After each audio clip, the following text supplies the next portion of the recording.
당신은 사람 보는 눈이 필요하군요. 정반대의 두 세계가 만날 때 투사가 부르는 심각한 오해. 주체는 투사를 통해 자아가 받아들이기 힘든 감정이 유발하는 불안과 마주할 수 있게 된다. 주체는 그러한 감정, 자기가 느끼는 욕망을 무의식적으로 타자에게 부여하는 수법을 쓴다. 이로써 주체는 자신의 적대적 감정을 감당할 수 있다. 그런 감정을 자기가 타자에게 부여한 공격에 대한 당연한 반응으로 간주하기 때문이다. 이 이론은 내가 속으로 느끼는 바를 타자에게 투사한다고 가정한다. 따라서 나는 타자에게서 나 자신을 이루지만 내가 직접 접근하지는 못하는 요소들을 본다. 타자에게서 보는 특성이 실상은 자신의 특성인 셈이다. 예를 들어 내가 누군가를 구두쇠라고 욕했다면 차마 내 특성으로 인정할 수 없던 나 자신의 인색함을 그 사람에게서 본 것이다. 나는 무의식적으로 그 결점은 내 것이 아니라 저 사람의 것이라고 확신할 것이다. 얘를 좀 더 밀고 나가보자. 나는 코미디 광장의 카페 테라스에서 따뜻한 햇볕을 쬐면서 잠시 고즈넉한 시간을 누리고 싶다. 하지만 나의 동행은 카페에서 이 음료를 이 값에 파는 건 도둑질이나 다름없어 라면서 한잔 하자는 나의 제안을 거절한다.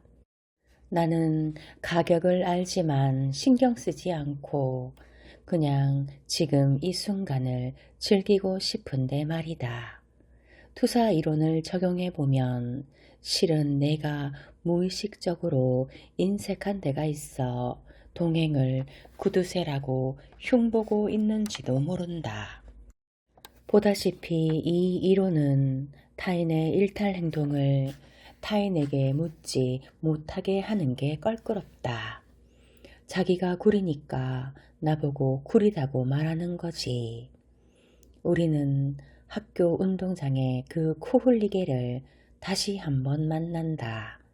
게다가 심리조종자는 당신이 자기 잘못을 투사하는 거라고, 잘못된 행동을 들키고도 자기는 그런 의도가 아니었는데 당신이 그렇게 갖다 붙이는 거라고 비난할 것이다.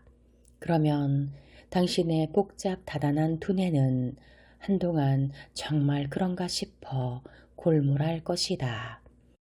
투사에 대한 또 다른 오해는 우리가 심리 투사를 늘 부정적인 관점으로만 본다는 데 있다.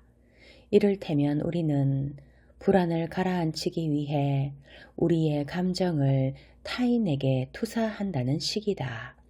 하지만 긍정적인 투사도 분명히 있다. 남들에게서 탐복하는 부분은 내가 의식하지 못해서 그렇지 내 안에도 있다. 내가 어떤 이의 유머 감각, 친절, 지성에 감탄하는 이유는 내게도 그런 자질들이 무의식적으로 존재하기 때문이다. 하지만 이렇게 생각하면 상대에게 그 자질들이 실제로 있는지 갑자기 의심스러워진다. 실제로 나는 여러분이 심리 조종자에게서 발견하는 온갖 좋은 자질들이 순전히 여러분 자신의 것이라고 생각한다. 좀 더 세게 말할 수도 있다.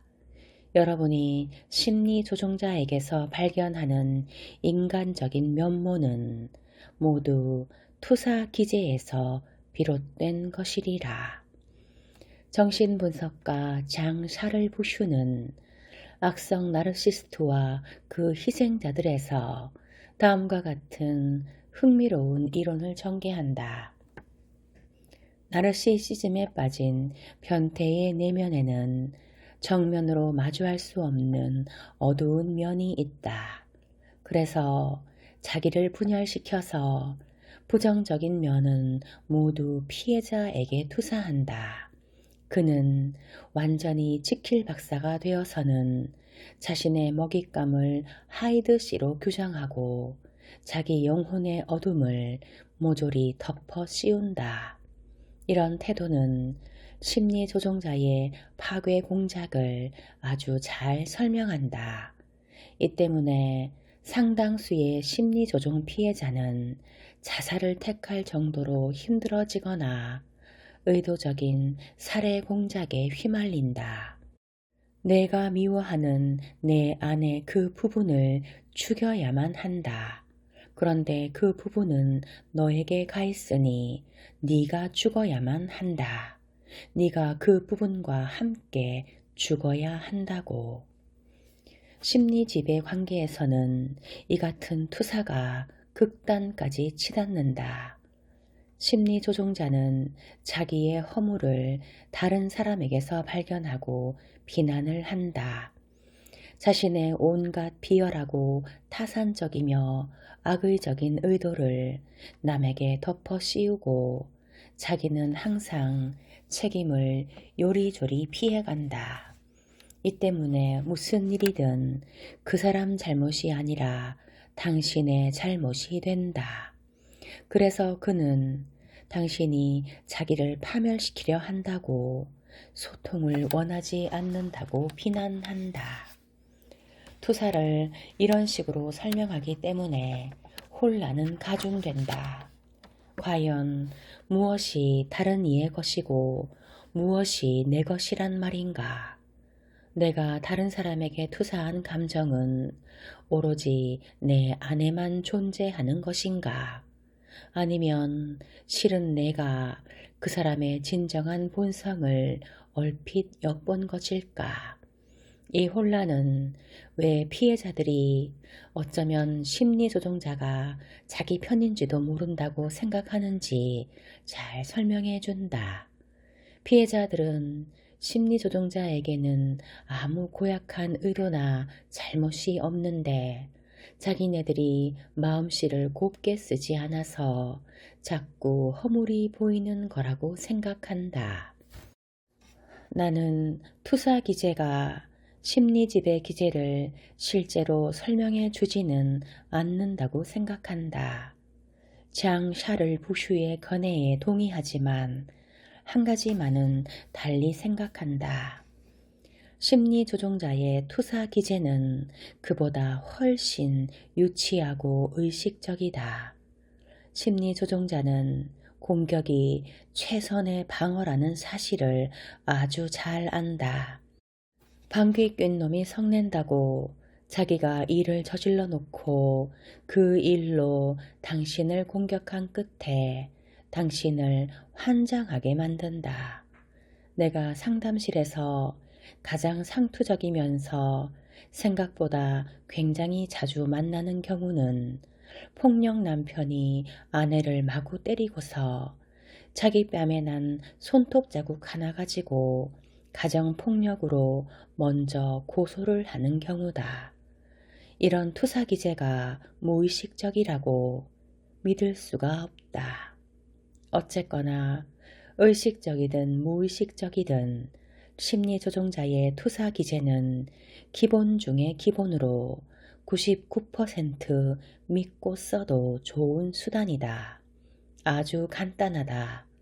그 사람이 당신의 어떤 점을 비난하는지 정신 똑바로 차리고 살펴보라.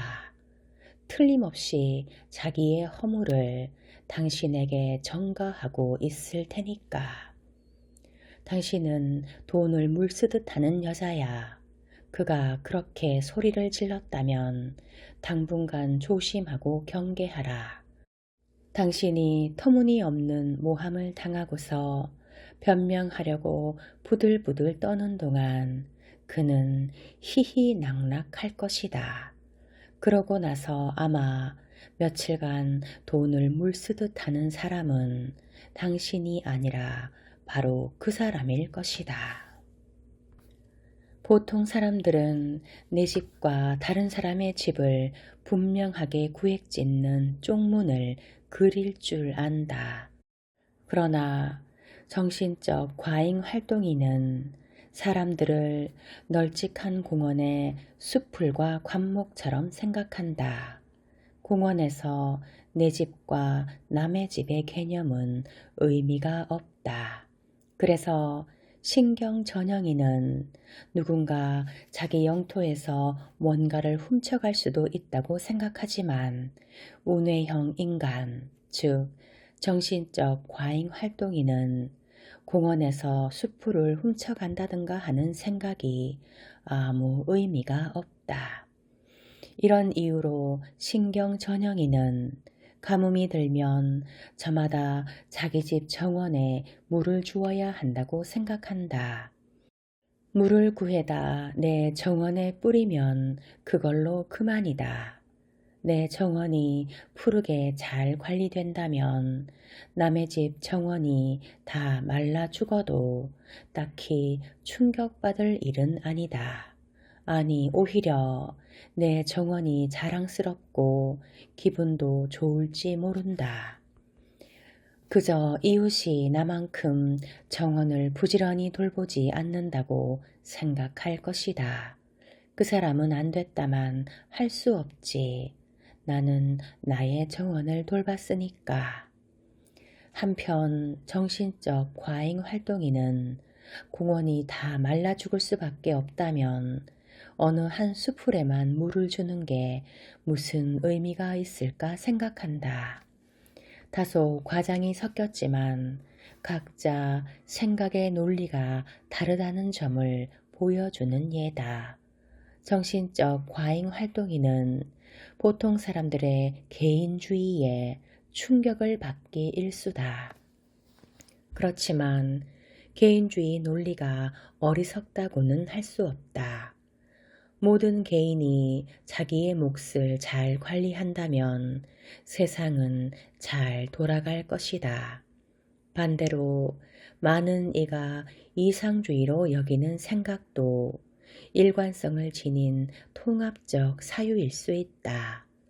정신적 과잉 활동인에게 이해가 되지 않는 것들이 너무도 많다. 다른 사람들이 불행하다면 자기만 잘 지내는 게 무슨 의미가 있을까? 다른 사람들이 다 이 방향으로 노를 젓는다면 자기 혼자 반대 방향으로 노를 저어봐야 무슨 소용이 있을까? 모두가 배에 타고 있는데 수문을 열어 배를 가라앉힌다면 더욱더 미친 짓이다. 통합적 사유에서는 모두가 합의를 보고 협업으로 이득을 보는 것이 바람직하다. 그렇기 때문에 심술과 태업은 아무 의미가 없다. 그렇지만 심술과 태업은 세상에 엄연히 존재한다. 이 사실을 알고 현실적인 태도로 대처해야 한다. 무엇보다 각 사람의 현실에 대한 지각이 주관적이고 유일무이하다는 점을 이해해야 한다. 현실을 바라보는 나의 시각, 내 지도는 현실, 즉 영토가 아니다. 이 사실을 깨닫지 못한 사람들은 이따금씩 꽉 막힌 사고방식과 매우 옹졸한 정신을 드러내곤 한다. 자기 지도에 표시되지 않은 정보는 현실에 존재할 권리도 없다는 듯이 말한다. 인도주의적 가치관이 보편적이라는 듯이 매사에 적용하고 싶어 하고 심지어 불관용적인 태도를 보이기까지 하는 정신적 과잉 활동인도 그 점은 마찬가지다. 불관용에 대한 불관용도 어쨌든 불관용이다. 예를 들어 어떤 동물보호단체 회원들은 가혹한 상황을 고발하면서 그 잔인성이 무색할이 많지 폭력적으로 투나 모피 착용에 반대하는 행동을 벌인다. 과격한 행동은 그들이 지지하는 대의 명분을 떨어뜨린다. 언뜻 생각하면 정보가 빈약한 지도는 제한적인 용도로만 쓰이지만 정보가 풍부한 지도는 도움이 된다. 물론 정확하고 상세한 지도는 그 자체로 좋은 시작이다.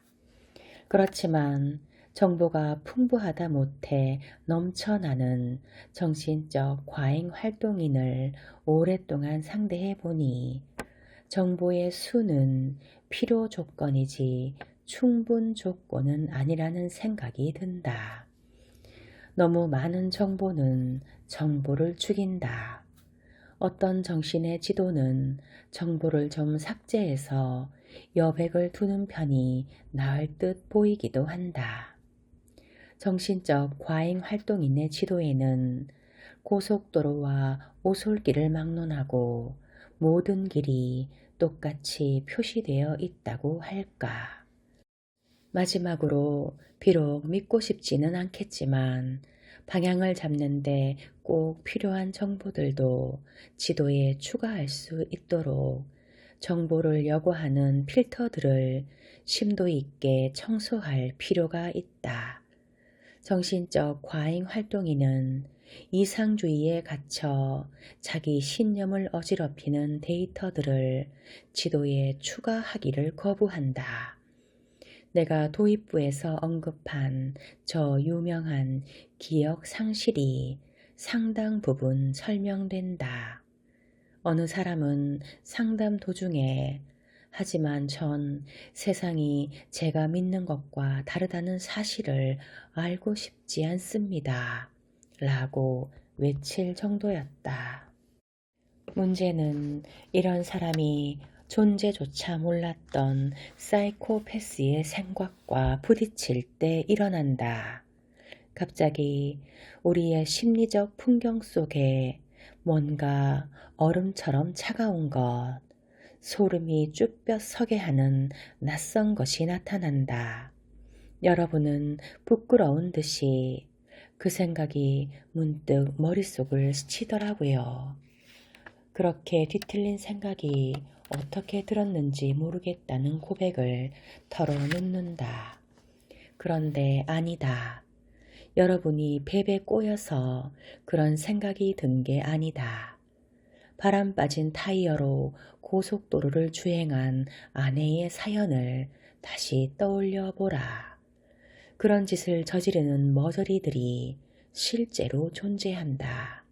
여러분은 의심의 여지가 없는 사태를 목격하고서야 겨우 심리조종자의 생각을 스치듯이 파악한다.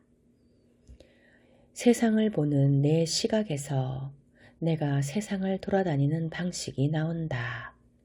제대로 된 정보를 가지고 있지 않거나 지도를 읽을 줄 모른다면 세상에서 이동하기가 힘들 것이다. 내 마음의 내비게이션은 어떻게 형성되어 있는가? 거기에 어떤 정보들이 담겨 있는가? 정보의 파라미터를 지정하고 잘 분류했는가? 누가 감히 거기에 손을 댔을까? 그리고 다른 사람들의 내비게이션에는 무엇이 담겨 있을까? 왜 그들은 멀쩡한 고속도로를 두고 딴 데로 가거나 시내에서 목적지를 못 찾고 빙빙 도는가?